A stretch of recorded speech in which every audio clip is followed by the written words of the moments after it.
Светлана Николаевна бүйіңі бірахыннегін саймархай бір отынан бұл залыхын тұны yok бұд. Бұлыр сақалар қанлық бағарар, ұлу да болын, балағын да болын, самай ұтығылыр, ұтық серденінен ал өтічетін ахаты болар.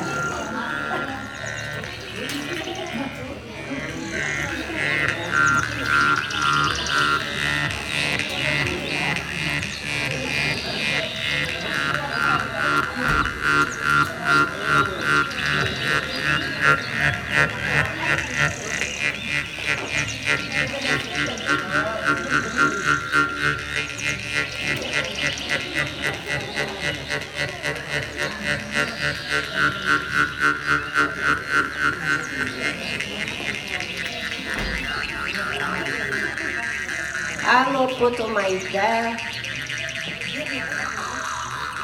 korogon pemiliyo ko haftor patunan kiyo kunar punugot subudda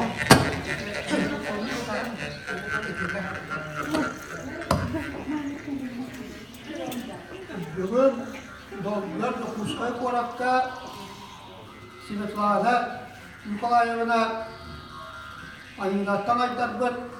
Altta onunla 5 sahın tomtaşık olgut, yürümler, kötümler, bırakınlar, yürürler, yörtük olan al okusun attan alkışlarıdır. Al oku bıraksan bihi diki meçit gün, yör köp, bihi kanes, bihi kötühü bütün, üçüyatıl bütün, ihtiyen al okuttan kötühü. Svetlana Nikolayevna 6-15 sahın tomtaşı dolgusu var. Kimi yeter gelen oğulların, siyenlerin, koş siyenlerin, aymak bilyonların, mukabaraların uyduğun, ayakallığın, onun alıp bıraksan bihdeki kayıs, yör, gör, miçit gün. Tutupan. Bu kadar iyi. Anladı. Mahara.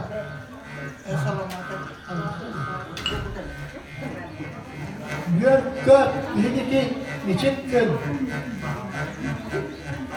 Svetlana Nikolayevna altı onadına 5 tahın olgun müllak günü var. Bimini bütün araççılığa Svetlana Nikolayevna oğulların, ünlülerin barı atmak bile dönürün ünlüköttüğür teşkilatı ünlü hamsı yörene hıcalları var. Yolların, sorguların, tutulanları var. Küs kime ol diyen ağ okuttan kötüğün. Svetlana Nikolayevna bu Orta Doğu doyduğu 6-15 tahın uğu, tahtı uğu var. O üskün törevit, sorun olan üskün törevitçileri var. Törevitken, oğulluk yollahtı olanları var. Bu Orta Doğu doyduğu öşçe dağını oğulluk yollahtı, sorgulahtı olanın. Ulukun eğitim nicetin kurdu. Bir ayakları varken cahayan salayan. Kendiri silden, çıkten biten, öşçe doğun sahıran, onun okuduğunu okut, bana okudun doğadan, baraların savcı cahili, onlar günlerin uğurlan, indeleri dikkat, yıkkıcıya, onu bana yönelenleri gel, yüreğilerin güç tanım oluyor, onun ağır okutun kötühümün, onu kendini uğur üyeler, bu otta dolu doyduğuna, uğurluk olurdum diyen, ağır okuttan, öşte doğu kötühümün, doğum,